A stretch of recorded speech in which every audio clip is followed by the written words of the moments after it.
ಪ್ರತಿಧ್ವನಿ news ಡಿಜಿಟಲ್ಗೆ ಸ್ವಾಗತ. ನಾನು ಅಭಿಜಿತ್ ಗಣೇಶ್. ಈಗಾಗಲೇ ಶಿಗಿಲಾ ಅನ್ನುವಂತಹ ಸೋಂಕು ಅಟ್ಟಹಾಸವನ್ನ ಮೆರೆತಿರುವಂಥದ್ದು. ಕೇರಳ ರಾಜ್ಯದ ಕೋಯಿಕೋಡು ಜಿಲ್ಲೆಯ 4 ವರ್ಷದ ಮಗುವನ್ನ ಈಗ ಬಲಿ ಪಡೆದುಕೊಂಡಿದೆ.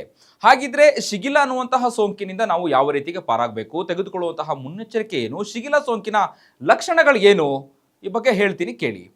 ಶಿಗಿಲಾ ಅನ್ನುವಂತಹ ಸೋಂಕು ನೇರವಾಗಿ ಮಾನವನ ದೇಹದೊಳಗೆ ಹೊಕ್ಕಿ ಕರುಳನ್ನು ಅಟ್ಯಾಕನ್ನು ಮಾಡುವಂಥದ್ದು.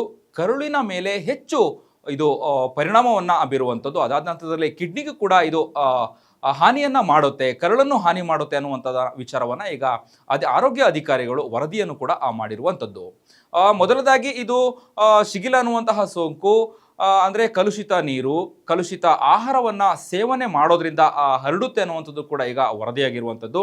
ಹೇಳಿ ಕೇಳಿ ಈಗಾಗಲೇ ಶಾಲೆ ಪ್ರಾರಂಭವಾಗಿದೆ, ಮಳೆಗಾಲ ಪ್ರಾರಂಭವಾಗಿದೆ. ಹಾಗಾಗಿ ಮಕ್ಕಳು, ಪೋಷಕರು ಈ ಒಂದು ಶಿಗಿಲಾ ಅನ್ನುವಂತಹ ಸೋಂಕಿನ ಬಗ್ಗೆ ಜಾಗೃತಿಯನ್ನು ಇಟ್ಕೊಳ್ಬೇಕು, ಅರಿವನ್ನು ಮೂಡಿಸ್ಕೊಳ್ಬೇಕಾಗಿರುವಂಥದ್ದು.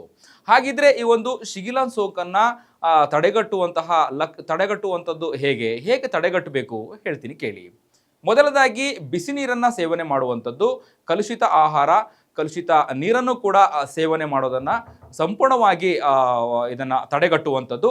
ಹಾಗೆಯೇ ಬಿಸಿ ಆಹಾರ, ಬಿಸಿ ನೀರು, ಹಾಗೆ ಸ್ವಚ್ಛತೆಗೆ ಹೆಚ್ಚು ಪ್ರಾಧಾನ್ಯತೆಯನ್ನು ಕೂಡ ಕೊಡಬೇಕಾಗತ್ತೆ. ಅಂದರೆ ಯಾವಾಗಲೂ ಕೂಡ ಕೈಯನ್ನು ತೊಳೆಯುವಂಥದ್ದು, ಯಾವಾಗಲೂ ಕೂಡ ಸ್ವಚ್ಛತೆಯಾಗಿ ಇರಬೇಕು ಅನ್ನುವಂಥದ್ದನ್ನು ಕೂಡ ಈಗ ಅಧಿಕಾರಿಗಳು ಹೇಳಿರುವಂಥದ್ದು.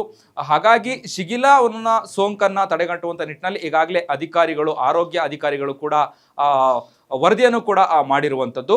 ಶಿಗಿಲಾ ಅನ್ನುವಂತಹ ಸೋಂಕಿನ ಬಗ್ಗೆ ಭಯ ಬೇಡ, ಆತಂಕ ಬೇಡ, ಆದರೆ ಜಾಗೃತಿ ಇರಲಿ ಅನ್ನುವಂಥದ್ದನ್ನು ಕೂಡ ಈಗ ಸದ್ಯ ಹೇಳಿರುವಂಥದ್ದು. ಹೆಚ್ಚಿನ ವಿಡಿಯೋಗಳಿಗೆ ಪ್ರತಿಧ್ವನಿ ಯೂಟ್ಯೂಬ್ ಚಾನೆಲ್ ಸಬ್ಸ್ಕ್ರೈಬ್ ಮಾಡಿ, ಬೆಲ್ ಐಕಾನ್ ಕ್ಲಿಕ್ ಮಾಡಿ.